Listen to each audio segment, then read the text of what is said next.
एक बार फिर से स्वागत है आप सभी का मेरे चैनल रश्मि सहरावत पर। बाइपोलर डिसऑर्डर एक मेंटल हेल्थ कंडीशन है और ये बीमारी मन से रिलेटेड है। ज्यादातर मानसिक बीमारियां मन से ही रिलेटेड होती हैं। यहाँ पर लोगों को एक बहुत बड़ा कंफ्यूजन है मन और दिमाग की बीमारियों को लेकर। दिमाग की बीमारियां ज्यादातर केसेस में फिजिकल ट्रीटमेंट या दवाइयों से ठीक हो सकती हैं, पर मन की बीमारियां दवाइयों से ठीक नहीं हो सकती। ये दवाइयां सिर्फ सिम्टम्स को कम करती हैं, प्रॉब्लम को नहीं। अब सबसे पहले ये समझना बहुत जरूरी है, बाइपोलर डिसऑर्डर के कारण या सिम्टम्स क्या होते हैं। वैसे तो एक लंबी लिस्ट है, पर उनमें से कुछ मेन कारण है। पहला कारण है नेगेटिव अप्रोच। जब हम हर बात में नेगेटिव एस्पेक्ट को ज्यादा इंपॉर्टेंस देने लगते हैं, क्योंकि हम ज्यादातर टाइम नेगेटिविटी पर ही फोकस करते रहते हैं, तो एज ए रिजल्ट हमारा दिमाग नेगेटिविटी को ही अट्रैक्ट करने लगता है और धीरे धीरे बहुत सारी नेगेटिविटी हमारे दिमाग में इकट्ठी हो जाती है। ये तो सभी जानते हैं, too much of anything is bad. दूसरा कारण है फियरफुलनेस। कुछ लोग हमेशा डरे डरे रहते हैं। अब ये डर उनमें कहाँ से और क्यों आया, कैसे आया, उनके हालातों की वजह से या किसी और कारण से, ये कहना बहुत मुश्किल होता है। पर जब ये डर परमानेंट हो जाता है तो हर छोटी बात पर भी लोग डर जाते हैं और ये एक मेंटल हेल्थ कंडीशन बन जाती है। तीसरा कारण है ओवर थिंकिंग। जब हम हर बात के लिए छोटा बड़ा डिसीजन लेने के लिए जरूरत से ज्यादा सोचने लगते हैं, कभी कभी ये नॉर्मल से बहुत ज्यादा हो जाता है, तो एक नॉर्मल लाइफ जीने में रुकावट आने लगती है। चौथा कारण है सीरियसनेस।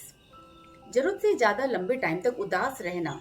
कैसे पहचाने ऐसे लोगों को जब एक ग्रुप में सभी खुश हो, हंस रहे हो और एक इंसान हमेशा सीरियसली सीरियस दिखता हो, वो भी बिना किसी बड़े कारण के। नर्वसनेस, ये भी एक माइनर मेंटल हेल्थ कंडीशन होती है। ये थोड़ी कम या ज्यादा सभी में होती है। लाइफ में किसी न किसी मौके पर नर्वस सभी होते हैं, पर ये सिम्टम जब जरूरत से ज्यादा दिखने लगे और इसकी वजह से बॉडी पर अलग सिम्टम्स आने लगे, जैसे स्वेटिंग आना या बात करते करते जीभ सूखना आदि, तो ये प्रॉब्लम और सीरियस हो जाती है। फियर ऑफ रिजेक्शन, ये एक बहुत बड़ा कारण होता है बाइपोलर डिसऑर्डर का। ज्यादातर बच्चों की ग्रूमिंग के वक्त बचपन से ही जब उन्हें बात बात पर रिजेक्शन मिलता है या बहुत ज्यादा रोका टोका जाता है, तो ऐसी कंडीशन में बच्चे एक फियर में चले जाते हैं और बड़े होकर वो हमेशा कोई भी अच्छा काम करने पर कॉन्फिडेंस नहीं जुटा पाते। उनकी ब्रेन में ये परमानेंटली सेव हो जाता है कि वो कुछ भी करेंगे तो रिजेक्शन ही मिलने वाला है। फैमिली कॉन्फ्लिक्ट्स काफी बड़ा कारण है। जब कंटिन्यूअसली परिवार के मेंबर्स के बीच में झगड़े होते रहते हैं, तो इसका इफेक्ट उनकी मेंटल हेल्थ पर तो पड़ता ही है, साथ ही बच्चों की मेंटल हेल्थ पर भी पड़ता है। बच्चे इनोसेंट होने के कारण अनरियलिस्टिक कंक्लूजन निकाल लेते हैं, जो फ्यूचर में उनकी मेंटल कंडीशन बन जाती है और वो भी उसी मेंटल डिसऑर्डर के शिकार हो सकते हैं। फेलियर्स इन लाइफ, लगातार लाइफ में फेलियर होते रहने की वजह से लोग मेंटल डिसऑर्डर के शिकार हो जाते हैं। लगातार फेलियर के कॉन्फिडेंस को भी कम कर देता है। Aggression, anger, mood swings, sudden anger, ये सबसे बड़ा रीजन होता है मेंटल हेल्थ डिसऑर्डर का।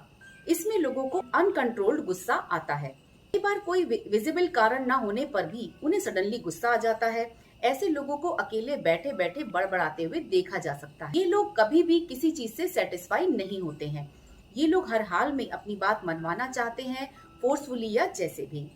इनमें ज्यादातर परसेंटेज मेल्स का होता है। शायद बाय नेचर भी वो कंपैरेटिवली ज्यादा एग्रेसिव होते हैं। कुछ केसेस में वो जरूरत से ज्यादा बोलते हैं या थोड़े से जिद्दी भी होते हैं। कई बार ऐसे लोगों को बात बात पर लड़ाई झगड़ा करते या तोड़फोड़ करते देखा जा सकता है। जैसे फॉर एग्जाम्पल, कभी कभी दो गाड़ियों की टक्कर हो जाने पर उनमें से कोई एक बिना बात किए, बिना कारण जाने सीधे गाड़ी से डंडा लेकर बाहर आ जाता है। उनके पास इससे कोई बेटर सोल्यूशन नहीं होता। बहुत ज्यादा एग्रेसिव मोड में आ जाते हैं, बिल्कुल गाड़ी के इंजन की तरह। इनका ब्रेन भी इंजन की तरह ही जल्दी गर्म हो जाता है और लगातार गुस्सा करते रहने की वजह से इनकी ब्रेन एनर्जी कम हो जाती है और ये लोग हमेशा अपने आप को थका हुआ महसूस करते हैं। इनके मूड स्विंग्स भी बहुत ज्यादा होते हैं। जैसे वैसे देखने में ये लोग बिल्कुल नॉर्मल लगते हैं, पर डिजायरेबल कंडीशन ना मिलने पर ये जल्दी ही डिस्टर्ब भी हो जाते हैं। आपको ये जानकारी देना इतना इम्पोर्टेंट क्यों है? क्योंकि ये सारी बातें हम सबकी मेंटल हेल्थ से रिलेटेड होती हैं और according to laws of nature कम या ज्यादा इससे ग्रस्त होते हैं। परसेंटेज कम या ज्यादा हो सकता है। मानसिक उन्माद या बाइपोलर डिसऑर्डर अपनी खुद की मेंटल हेल्थ के लिए तो हार्मफुल है ही, दूसरों के लिए भी उतना ही हार्मफुल है। या जो लोग ऐसे लोगों के आसपास रहते हैं उनके लिए भी उतना ही नुकसानदायक है।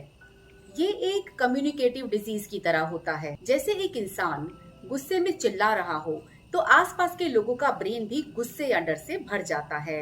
आपने एक बात जरूर देखी होगी, जब कोई बच्चा जोर जोर से खुलकर हंस रहा होता है तो बाकी के लोग भी बेवजह हंसना शुरू कर देते हैं। This is law of nature. जो चीज जितनी ज्यादा स्प्रेड की जाएगी वो उतनी ही ज्यादा फैलती है, अब चाहे वो पॉजिटिविटी हो या नेगेटिविटी, और बाकी के लोग भी इससे अफेक्ट होते हैं। इस बीमारी का ट्रीटमेंट इतना जरूरी क्यों है? क्योंकि ये बीमारी अपने साथ साथ दूसरों और आपके फैमिली मेंबर्स को भी अफेक्ट करती है।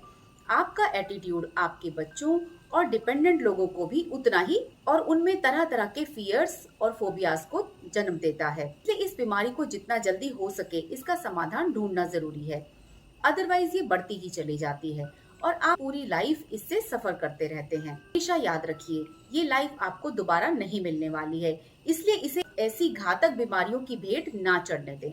इन बीमारियों के ट्रीटमेंट में दवाइयाँ कुछ खास इफेक्टिव नहीं होती हैं। इसमें बेसिकली आपको अपने माइंडसेट पर ही काम करना जरूरी होता है। आप खुद ही इनिशिएटिव लेकर इसे ट्रीट कर सकते हैं। दरअसल सोशल माइंडसेट ही कुछ इस तरह का बना होता है कि इवन फैमिली मेंबर्स भी इसे एक गंभीर बीमारी न मानकर उसकी आदत मान लेते हैं और इसके ट्रीटमेंट पर कोई ध्यान नहीं देते हैं, जबकि इसको काफी हद तक ठीक किया जा सकता है। इसके लिए हमें कुछ स्टेप्स उठाने की जरूरत पड़ती है। पहला स्टेप है एक्सेप्टेंस।